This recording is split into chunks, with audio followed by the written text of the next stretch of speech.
Welcome, you have reached Imperial Sports, and today's video is Golden State Warriors needs to trade for Bradley Beal. Now there's a lot of trade rumors that's going out right now that's surfacing, and I thought I'd make a video on it. So you have some trade rumors that came out of nowhere. That there was an article out there where they were saying that Golden State, I guess they entertained the thought of trading for Damian Lillard if he was available.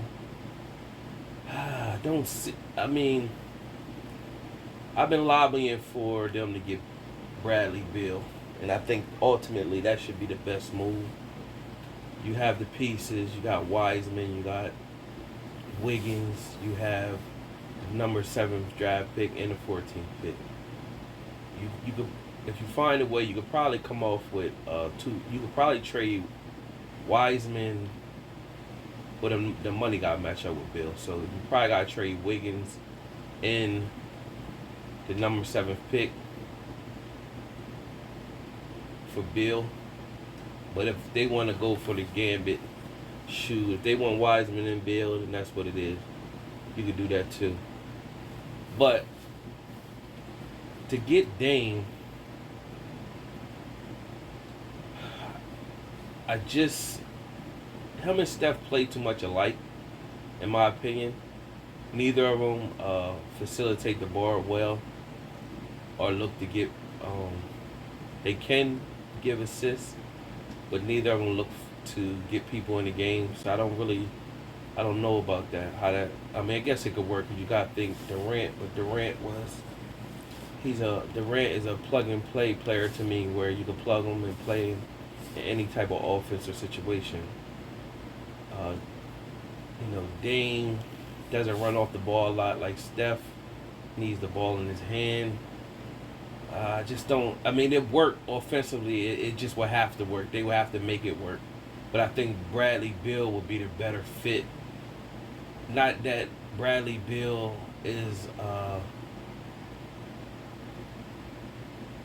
has been proven that he could be a playoff player that can bring it. He's not proven there because he ain't really been there in that position. But I think a healthy version of him would be better suited for Golden State. And even though he does carry some like knick-knack injuries and stuff like that, I think he still can pull it off to be effective and give him a resurgence to really put it down out there. Now, offensively, either one would be, good, because you're going to have, when I say facilitating, you do still going to have Draymond there, and Draymond will help facilitate the offense and get, players where they need to be. So they still have a good nucleus. So I think it'll work, but I think Bradley Beal would just be a better fit. And either of them does give you the reassurance for if Clay doesn't come back to be what you need him to be. So in either case, Golden State GM has to make the move. They have to make the move. You can't sit with those pieces and just think, we just could, pick up a little, Clay come back and we'll be right in the game. Nah, because you can't bank that Clay gonna come back. He might not be ready, or you just don't know. Gotta get in the flow. So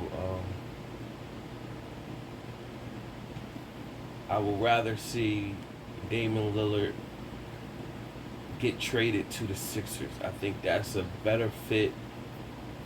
Sixers need to be reaching out to Portland, asking them what do they want. All players on deck with the exception of Embiid. So Ben Simmons and whoever else they looking for that they could deal with. So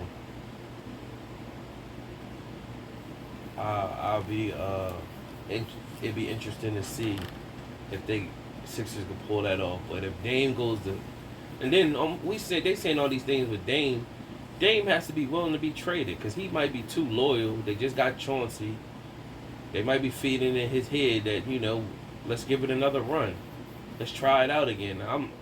In my opinion, I think Portland is unless they gonna get somebody that could really come to the team and uh, be a significant factor, I think Portland has run its course, and um, I don't think they could, be any better than what they are or going to get to.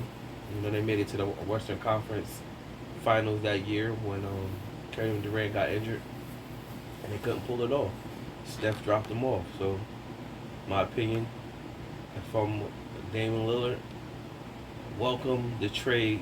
Don't welcome any trade, but the trade to the Sixers, that would be a good pickup. And then I guess it'll really come down to what do they lose? What does the Sixers lose? If all it takes is them losing Ben Simmons and one of them other type players, they can still keep the nucleus of Curry and what's the other guy? Tobias Harris.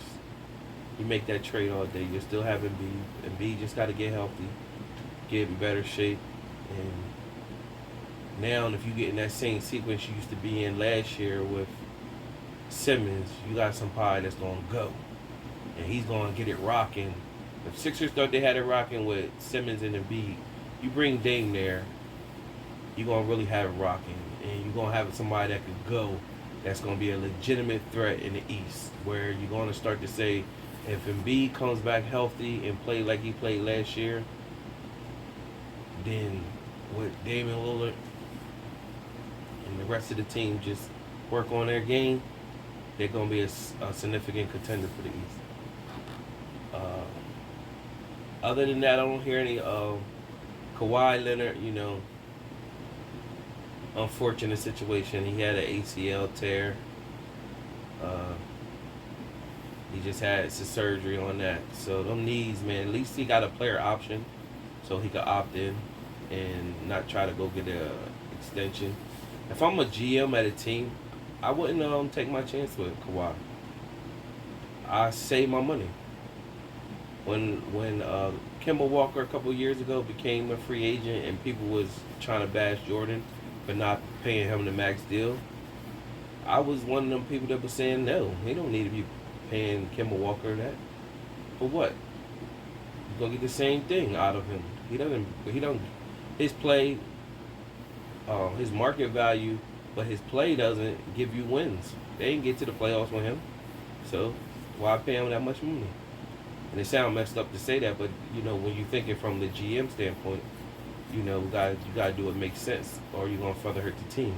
And if I am a team, I don't max. Only team that might be willing to do it is Clippers, just because. But if I'm, I don't offer. If he opt out, if he opt out, I don't try to sign him. He just had ACL surgery. No, man, them knees been struggling for a couple years now. It's unfortunate, but that's the reality. He may have like what Amari degenerate knees like Amari Stoudemire had, and he just kept declining. That run that he had with Toronto was it. It's unfortunate because Kawhi is a good guy and got talent, but it's just what it is.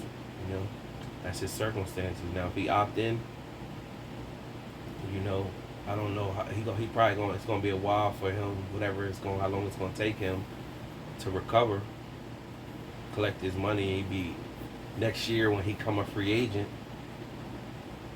If he's fully healthy, teams might take a chance, or whatever, because he's starting fresh. But and then he definitely will go somewhere else if Clippers do not give him the confidence. Like, hey man, if you opt out of your player option, we give you that max extension.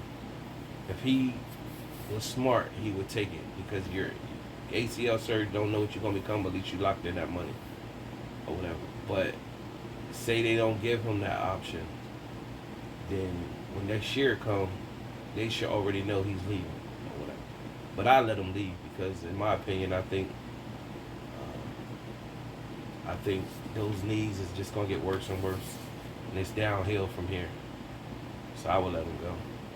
He ain't bouncing back like you see how KD, like to see KD in the Olympics right now, he just bouncing, he just going, man. Just right now coming off that Achilles, man. It's good to see him like reviving his career off an injury like that. So I don't see the same for Kawhi. And that's my take on things right now. Subscribe to the channel, like the video, leave a comment. Tell me what you think. Till next time.